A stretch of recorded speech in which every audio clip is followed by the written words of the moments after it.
Hello, and welcome to the Morning Filter podcast. I'm Susan Jabinski with Morningstar.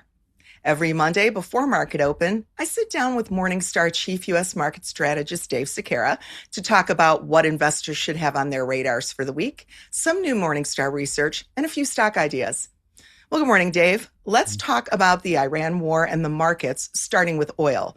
So where are oil prices as we're taping this Monday before market open? And what's the oil futures change showing in terms of how long the war is expected to last? Hey, good morning, Susan. Now, actually, before I get into what oil prices have done over the course of the weekend, I just want to make sure people understand crude oil future contracts to some degree. So what I want to read here on screen exactly when the last trade date is. So crude oil futures contracts expire on the third business day prior to the 25th calendar day of the month preceding delivery month. So what does that mean? Well, if you look at the April 2026 oil futures contract, the last trade date for that contract is March 19th. And then next month, the last trade date for the May 2026 contract is then April 21st. So if you take a look at the April 2026 oil futures contract, it's about $97 this morning. That's $1 lower than where they were last Friday, but it's up still $2 from where they were Monday last week. Now, as we've discussed, it is also important to take a look at the futures strip. So what I've seen over the past week is the price for the May contract has increased more than the April contract. So the spread between those 2 months has now declined to about $1 from well over $3 last week. So what that actually means is that the market is pricing in a higher probability hostilities are going to last longer into April than what was priced in the prior week. Now, there's still a pretty big drop between the May and the June contract. That's over $4 spread between those two. So the market is still pricing in a relatively high probability that the hostilities will have moderated by the June contract last trade date, which then is May 19th. So taking a look at the future prices here, they do decline every month through the full year. So if you look at the December contract, it's significantly lower than the near term. But what I'd say is if you look at that contract compared to where it was, pre-Iran war beginning, the December contract is still $11.50 higher than pre-conflict. Now, personally, I doubt the market is pricing in hostilities will still be ongoing when it expires in November. But I think what the market is pricing in is still a much higher probability that there could be damage to oil producing facilities, maybe infrastructure damage that hasn't been repaired by then, or at least some other types of disruptions that's going to keep all of that oil production offline through the end of the year. All right. So then, given what the oil market is suggesting in terms of duration here, what do you think the impact of the war can have on the consumer and the economy? At what point would you expect the impact to be significant? Well, and to some degree, there already is an impact even today. So the higher oil prices are flowing through to the pump. If you look at gasoline prices, the national average is up, over 60 cents per gallon just over the past 2 weeks. And with oil where it is, I expect gasoline prices for the next couple of weeks will still continue to keep going up, even if oil prices are steady here, because again, it takes time between pumping the oil out of the ground, sending it to the refiners to crack it into gasoline and to actually get to the gas stations.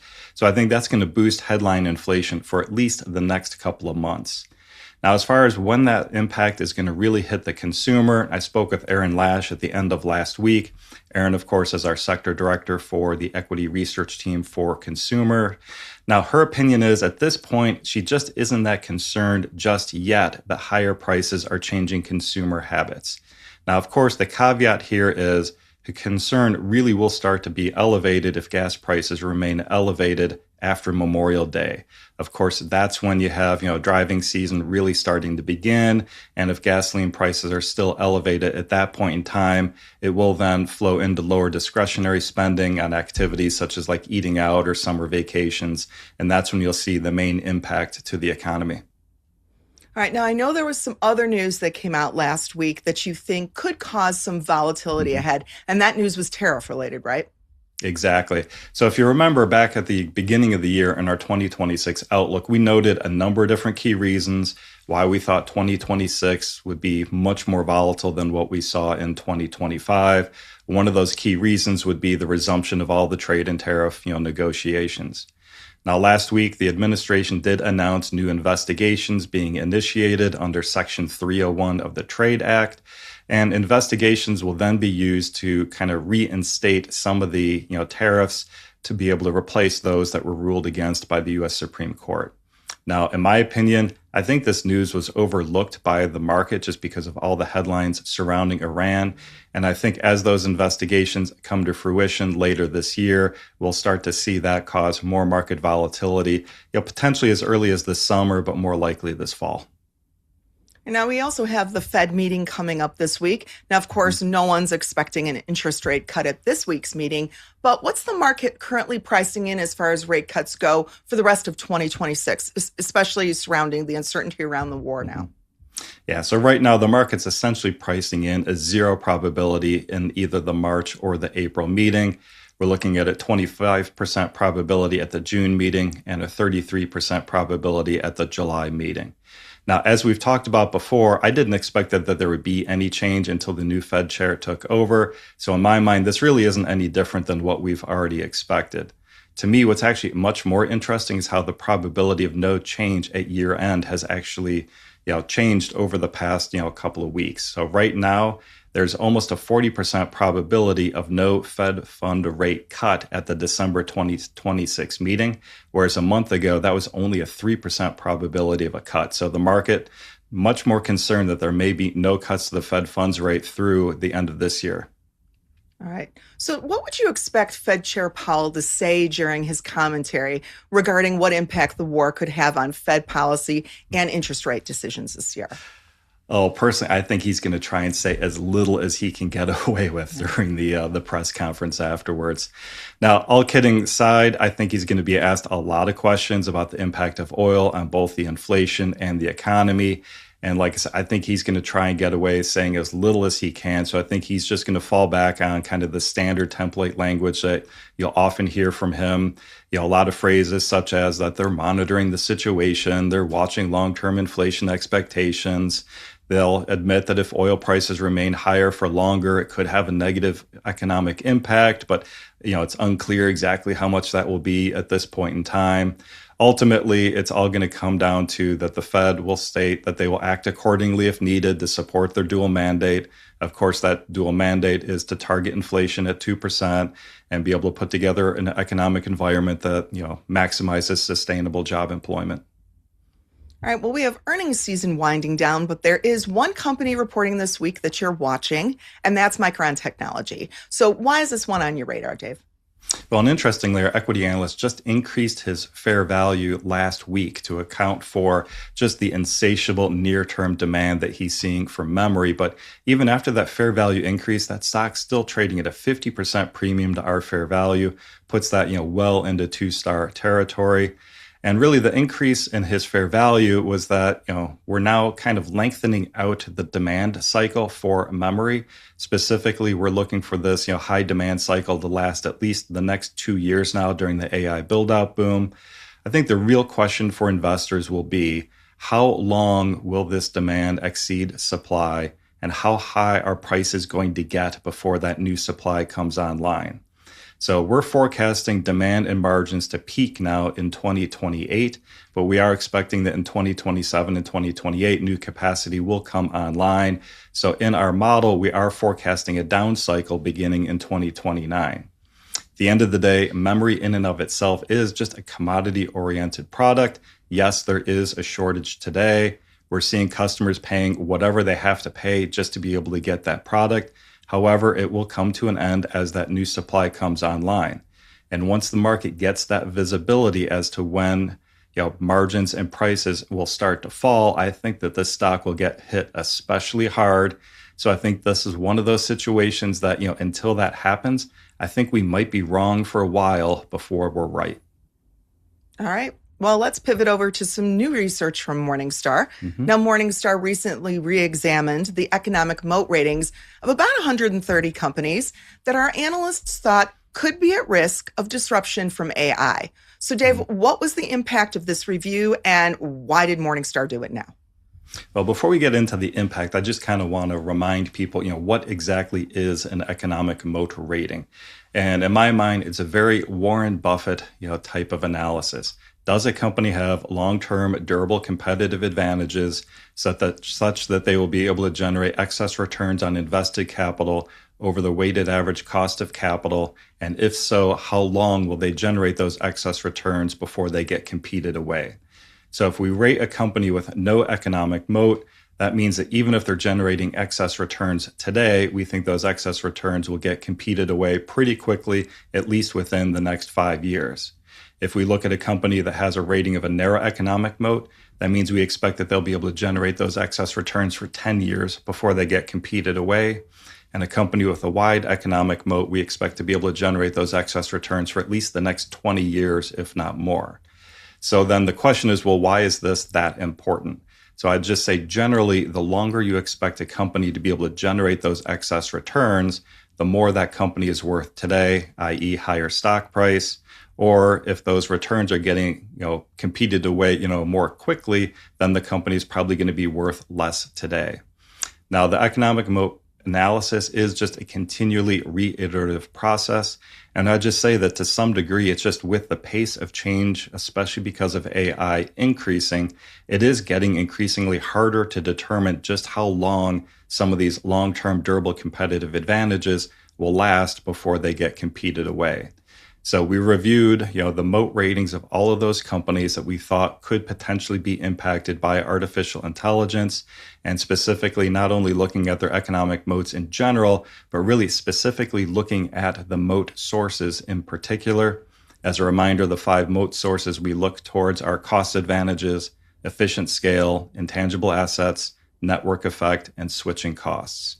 So overall, the total impact across our global coverage was that we did lower our economic moat rating on 40 different companies, but we also increased our moat rating on 2 different companies. Now, to put all this in perspective, we do cover over 1,652 companies globally. So in the grand scheme of things, not that many companies that we changed our moat on, but there was definitely a concentration in where we lowered our economic moat, specifically in the enterprise software sector, IT services, and payroll sectors. And then the 2 upgrades we had were in the cybersecurity industry. So really, what's the overall takeaway here? I think it's just admitting that it's getting increasingly harder to forecast, long-term earnings over longer time periods. I suspect that there will be a lot wider dispersion of earnings and returns, over time. But at the end of the day, a lot of these stocks are those of the same firms where the prices have fallen to the point where they're trading at very, very low valuations compared to where they've traded in the past, significantly below our valuation of what the long-term intrinsic value of the company are. And at this point, they're trading a very wide margin of safety from that long-term intrinsic valuation, even after reducing some of the fair values in light of the lower economic moats. All right, now those in our audience who want more specific details about the impact of AI on economic moats can tune into our sister podcast, which is Investing Insights, this coming Friday, March 20th. Our colleague Ivana Hampton will be sitting down with Morningstar's Director of Tech Stocks to unpack it all. All right, now, Dave, let's talk about some of your prior picks that have seen their economic moats downgraded from wide to narrow due to the threat of AI. And those picks are Adobe, Salesforce, and ServiceNow. So talk about them. Yeah, so all 3 of these stocks are still rated 4 stars. Just going down the list here, Adobe was the most negatively impacted of the 3. We lowered our moat rating to narrow from wide. That led to a pretty substantial decrease in our fair value estimate by 32%.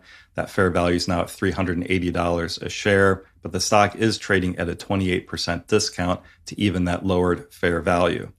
ServiceNow, we lowered our moat there to narrow from wide. That led to an 18% decrease in our fair value.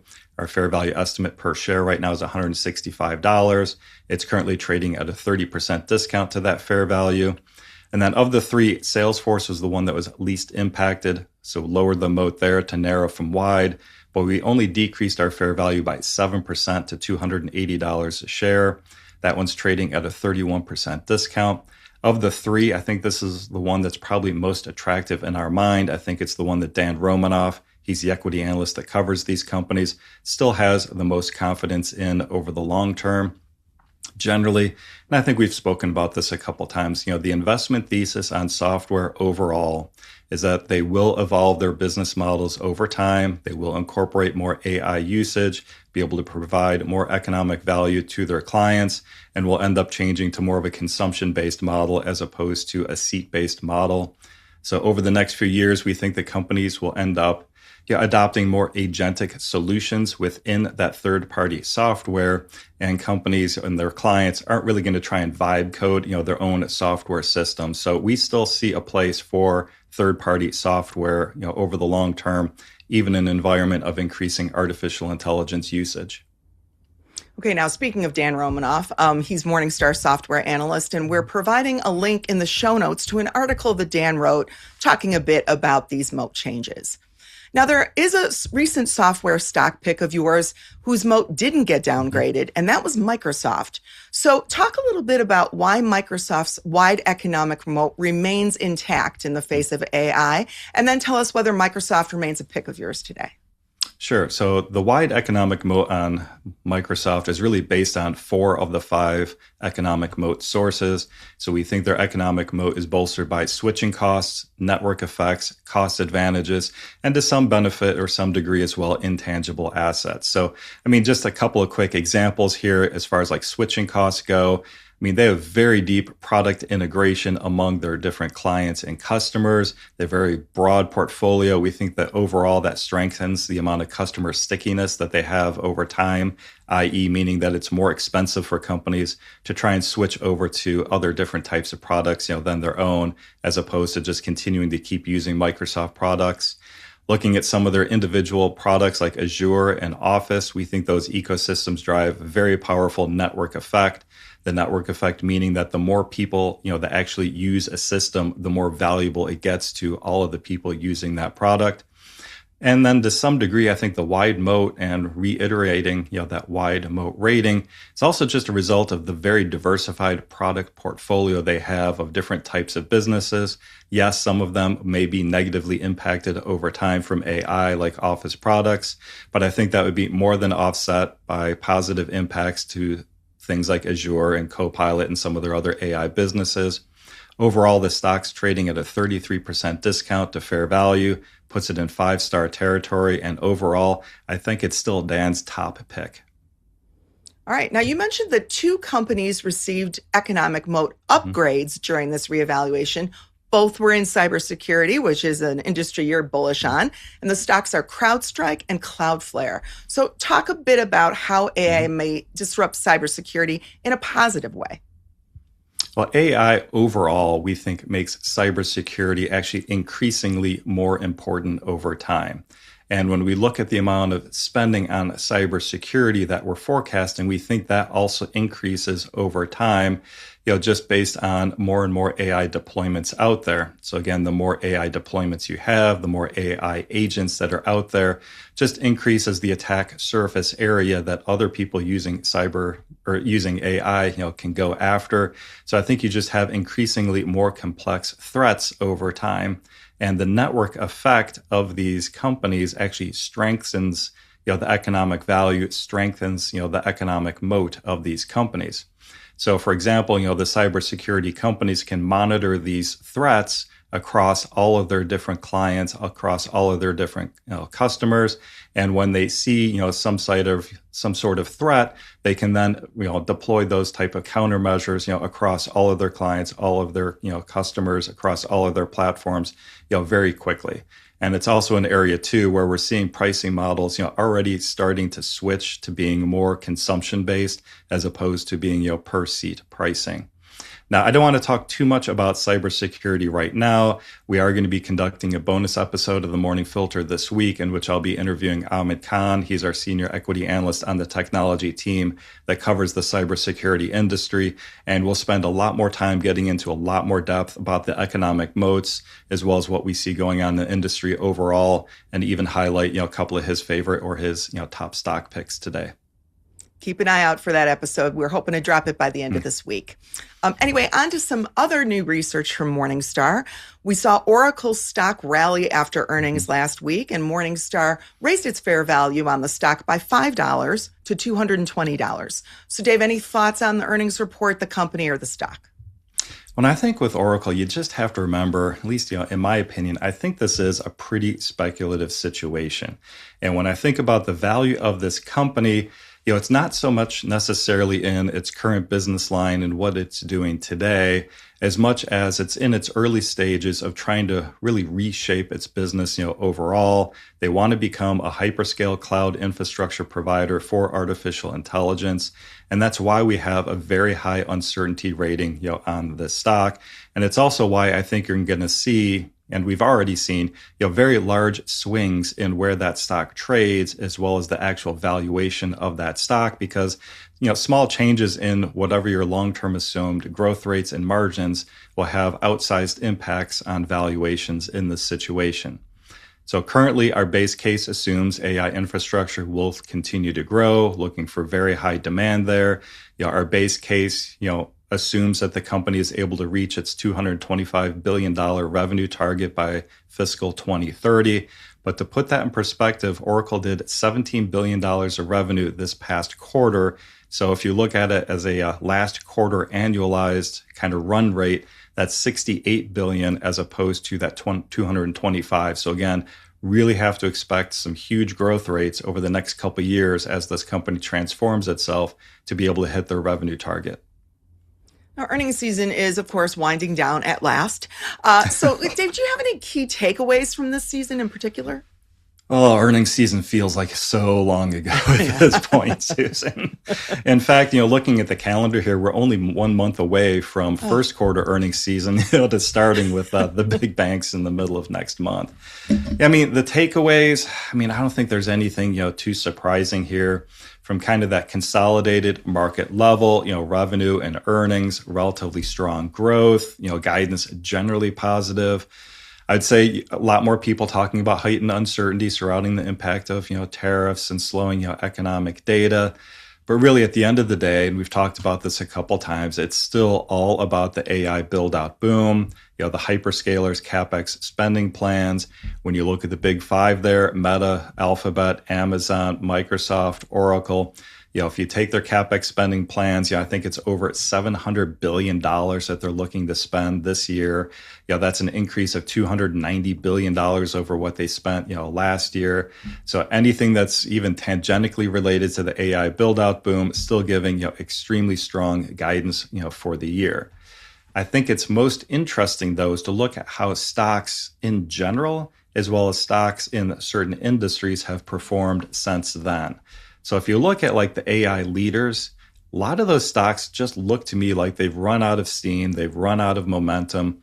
A lot of them, like NVIDIA, have really gone kind of nowhere since last fall, just been trading in kind of a general range. So in my mind, I think the market's already priced in all of the earnings growth, all of the revenue growth this year as well as next year. And I think the market is just getting to be increasingly skeptical about the amount of growth they're willing to give these companies, in years like 3 through 5. And part of that, I think, is the reason why we've seen this rotation into value stocks, into more defensive-oriented stocks. Of course, the move into energy stocks, over the past couple of weeks. But I'd say right now, no one, I think, is even really caring about earnings season. I think the entire market focus for right now is on the military conflict in Iran and how that's impacting oil markets and how that's going to flow through the economy more broadly, as well as looking for those specific sectors that could be negatively or in some cases positively affected. All right, well, let's talk about a couple of picks of yours that were in the news last week. Mosaic was up last week on news about a rare earth joint venture. So what was Morningstar's take on the project? And do you still like the stock after its rally? Yeah, I mean, as far as this joint venture goes, specifically, I mean, it is a positive, for the long-term story for the stock, adds a new revenue stream, a new profit stream. Specifically, the company doesn't currently produce any rare earth material. So I think it's a positive from that point of view. But at the end of the day, the production isn't scheduled to start until 2030. So at this point, our analysts didn't make any kind of fair value change, based on that announcement. Now, however, if you remember last week, we talked about how the conflict in Iran, specifically the ongoing closure in the Hormuz Strait, could impact, the fertilizer businesses, overall, and potentially, turn into a supply shock. If we saw that supply shock, we might lift our fair values to account for higher near-term profits by these companies.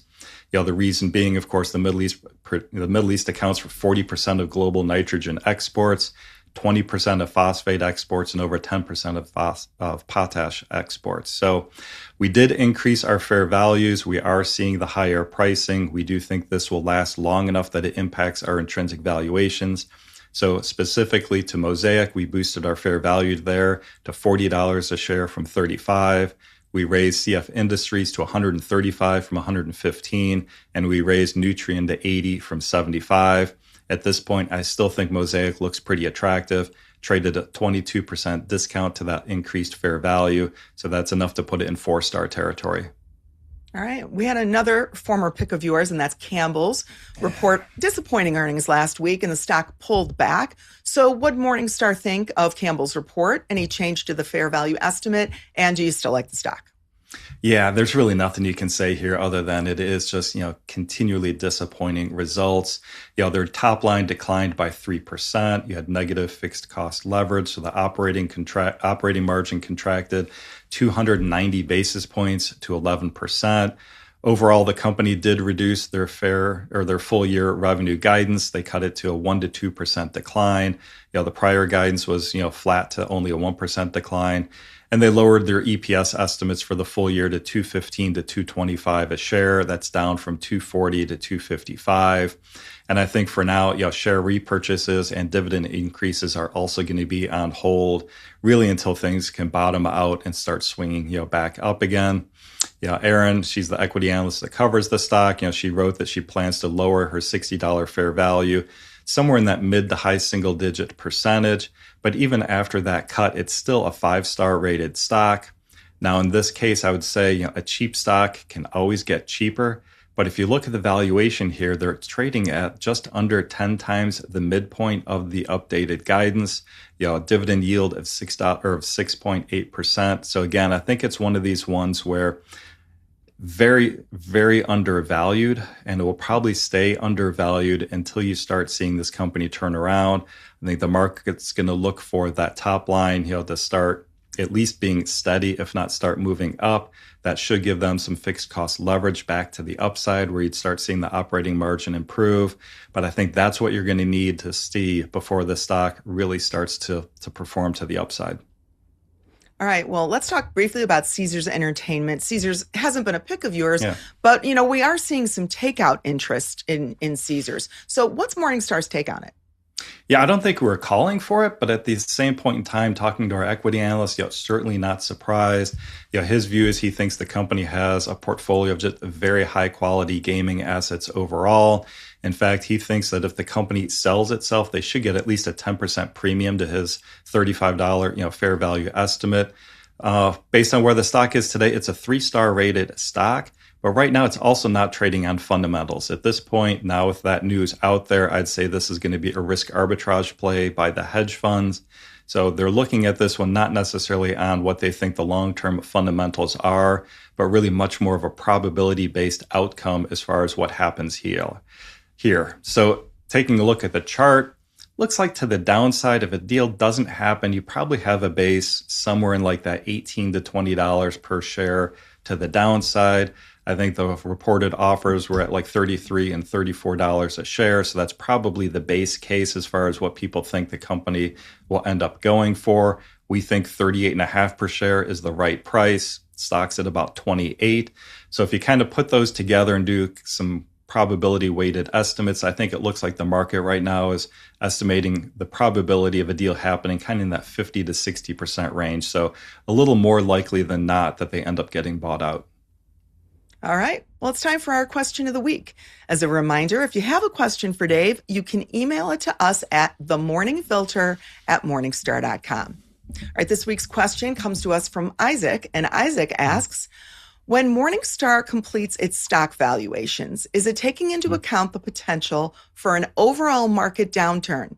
In other words, is the fact that many of the AI and chip stocks are now trading at 4 stars a sign that Morningstar doesn't believe that the downturn in that sector is imminent? So I'd say, first of all, just generally, we're not trying to forecast or trying to game the market here in the short term. We're really looking at it from that long-term investing viewpoint, not trying to trade, any of the, quick ups or downs, in the marketplace. And if you look at, the market valuations overall, I think we take a different view in how to do market valuation than what you hear from a lot of other strategists. We do really a bottoms-up analysis as opposed to a top-down estimate. So again, over the course of my career, I always found most market strategists have some model, some sort of algorithm, some way that they come up with an estimate for what they think S&P 500 earnings are going to be over the course of a full year. They then apply some sort of forward multiple to that. They always have, reasoning for it, but it always seems like they are telling you the market's, 8 to 10% undervalued. Rarely do you get too many strategists out there saying that the market's, overvalued. When the markets are falling, they like to bring their valuations down as well. So to me, I think a lot of other strategists, what they do really ends up being more goal seeking than it is necessarily a true market valuation. Now, on our individual stocks, we will move our valuations there based on changes in forecasts, to those individual companies. So, of course, that's impacted by just, the general economic outlook, but really more specifically, industry-specific conditions, as well as what we see specifically going on with that individual company. Over time, I find that markets often act like a pendulum. We find that both at the market level and even individual stock level, markets oftentimes just swing too far in one direction, and then they end up swinging back too far in the other direction. And that's when I think you can use kind of that market valuation that we provide to be able to look for those opportunities to be able to overweight and underweight compared to like your targeted allocations, overall. So one of the things I'd recommend looking at is like every month or every quarter when we put out our market, updates, our outlooks, take a look at the historical price to fair value chart. And that goes all the way back, to the beginning of 2011, and look for those instances where you see those really big swings. So for example, 2012, the market sold off, in our view, way too much to the downside. That was, of course, back when you had the European sovereign debt and banking crisis. So the market price to fair value, that's the composite of all of those individual stocks that we cover as compared to the market, bottomed out at 0.77, meaning that the market was trading at a 23% discount to fair value. But then what happened? The market rallied too far to the upside, and then it ended up selling off at the end of 2019 after getting to too high of a valuation in 2018 and the beginning of 2019. And then we've had another rally too far to the upside, once again after the market bottomed out in 2019. In fact, in early 2022, I think we might have been one of the only shops out there recommending to underweight the stock market overall. We noted as a combination of multiple, different factors.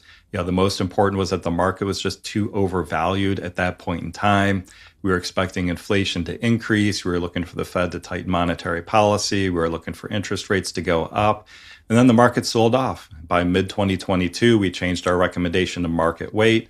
And then by fall of 2022 is another one of those instances where we moved to overweight because the market had fallen too much as compared to those long-term intrinsic valuations. Market then bottomed out in October of 2022, and we've had a very strong recovery ever since. All right. Well, Isaac, thank you for your question.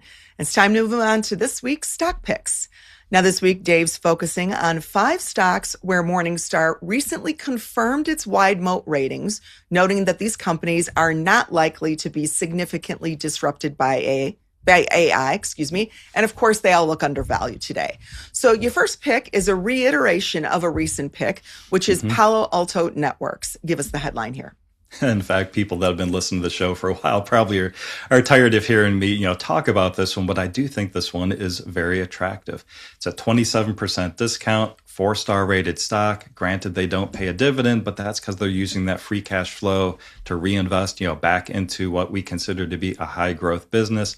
As you noted, it is a wide economic moat. So again, I really like the cybersecurity industry overall. And of the cybersecurity industry, I think this is one of our top picks. All right, so then Dave, what makes Palo Alto's moat AI resilient? So specifically in this case, our wide economic moat is based on two moat sources, switching costs and network effect.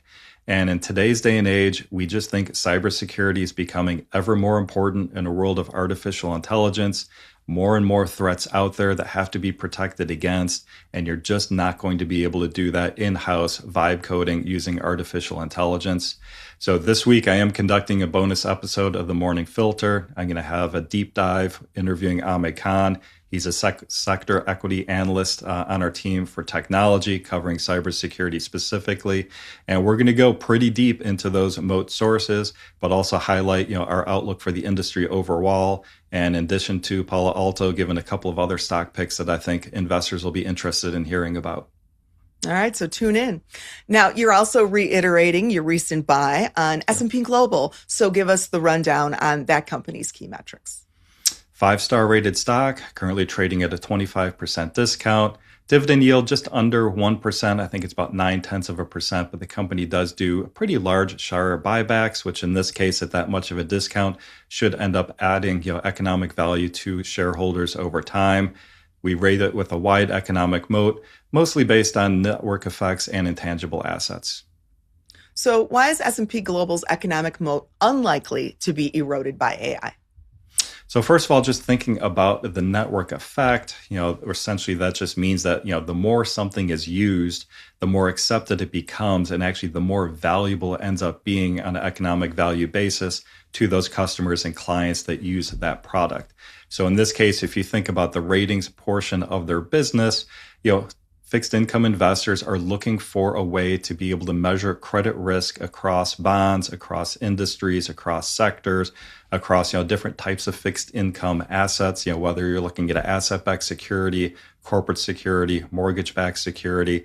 So we just think that the ratings that they provide, end up, giving investors that way to think about credit risk and how much they should or shouldn't be paying for those bonds across lots of different fixed income sectors. If you take a look at their index business, they have the S&P 500, a whole host of other different indices. Those are some of the most referenced indices, overall. So again, people know what, you are talking about when you're talking about the market in general, and you're using, some of those indices or some of their sub indices, by industry. Taking a look at their intangible assets, there are huge regulatory requirements to be able to become an NRSRO, a nationally recognized statistical rating organization. There's only a handful that have that regulatory approval here in the United States. Thinking about mutual fund and ETF documentation, they will specify in those documents, which rating agency ratings are allowed to be used. Takes a huge amount of effort for the boards of ETFs or mutual funds to change that documentation. So they're very unwilling to change it unless there's really a reason for them to do it. Thinking about fixed income indices, whether it's S&P indices or other people's fixed income indices, those two specify which rating agencies allow bonds to be eligible to be included in those indices. The indexes overall uses benchmarks for a wide range of mutual funds and ETFs. So again, thinking about the intangible assets there, a lot of barriers, to entry. And then lastly, the company owns a large data sets of proprietary information. So again, in a world where AI is trained off of, broad, public documentation or I'm losing my voice here a little bit. Sorry. So again, in a world where, data sets and AI are based off of, publicly available data, having proprietary data becomes increasingly more valuable. All right. Your third stock pick this week is a new name. It's Intercontinental Exchange. So give us the highlights on this one. Not a huge discount here. It's only at 10%, but that's just enough to put it in 4-star territory. Has a 1.3% dividend yield. Now, we rate the company with a low uncertainty, which I kind of like in today's day and age of volatility. And we did reconfirm that wide economic moat being based on cost advantages, intangible assets, and network effect. Now, talk a little bit more about Intercontinental's moat, Dave, and why it's likely to remain wide in the face of AI. Yeah, so ICE is what most people call the company. I mean, it's the dominant futures exchange for global energy contracts. And the more liquidity you have, the more people that are using those contracts increases the network effect. We think it's probably nearly impossible for AI to be able to replicate or disrupt that part of their business. You have exchange-specific clearing and collateralization in order to give clients, the confidence, that those contracts, will be upheld, when those contracts, expire. You have huge, barriers of entry from AI being able to build up that confidence, in the marketplace. Again, they have huge amounts of proprietary pricing and data that becomes just increasingly more valuable in a world where AI is trained on only public data. Strength of the New York Stock Exchange, a lot of proprietary data there as well as the intangible asset of, being able to trade on that exchange. All right. Well, your next pick is another new name. It's Datadog. Tell us about it. So stock's trading at a 23% discount, 4-star rated stock. Again, it's one that, doesn't pay a dividend at this point in time, but that doesn't concern us. Now, unfortunately, like most technology companies, it is a high uncertainty rating, but we do think it has a wide economic moat being based on network effect and switching costs. So, same follow-up question here, Dave. Why does Datadog's moat look like it can hold up against AI?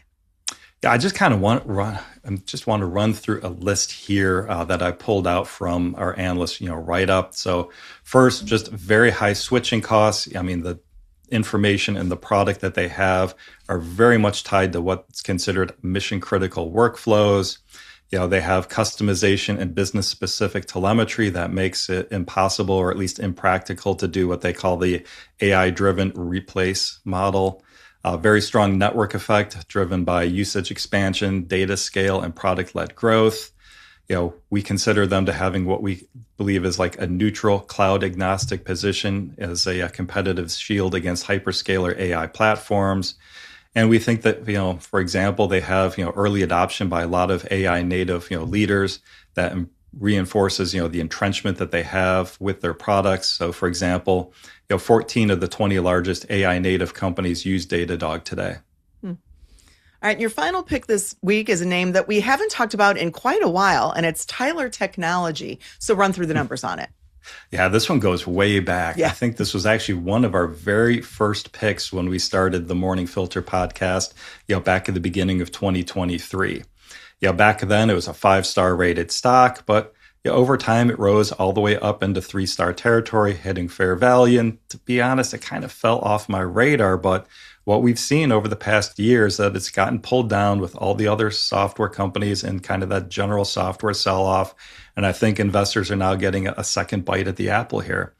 4-star rated stock, 30% discount, no dividend, high uncertainty rating, but a wide economic moat being based on switching costs and intangible assets. So, Dave, talk a little bit more about why this is a pick again, 3 years later, and comment on its moat in the face of AI. Yeah, so in the face of AI and kind of this, wide moat rating, re-rating process, we reaffirmed the wide moat. And when you look at it, it has switching costs, the mission critical, deeply embedded software. Their systems run essential government operations, both at the state and local levels. If you look at the retention rate here, it's at 98%. What you find is government entities, especially at the municipal level, rarely switch vendors. You don't have to worry about them going bankrupt. So I think that really shows, the switching costs and the strength of their product lineup here with the clients that they sell to. Specifically, government workflows, compliance rules, the budgeting process, statutory requirements. I mean, they all create a very high proprietary, process for software to have to go through that a lot of other software companies just don't have, kind of that, that ability to do that because they don't have that same kind of experience. It's a highly regulated area. With governments, it's a slow-moving procurement process. So again, it inherently advantages the incumbents that are already there. Now, granted, it trades at 28 times our 2026 earnings forecast. But if you look at our projections here, we're looking for almost 17% earnings compound annual growth over the next 5 years. So even with a relatively high multiple, looks pretty undervalued to us. All right. Well, thank you for your time, Dave. Viewers and listeners who'd like more information about any of the stocks Dave talked about today can visit Morningstar.com for more details. We hope you'll join us next Monday for the Morning Filter podcast at 9 a.m. Eastern, 8 a.m. Central. In the meantime, please like this episode and subscribe. Have a great week.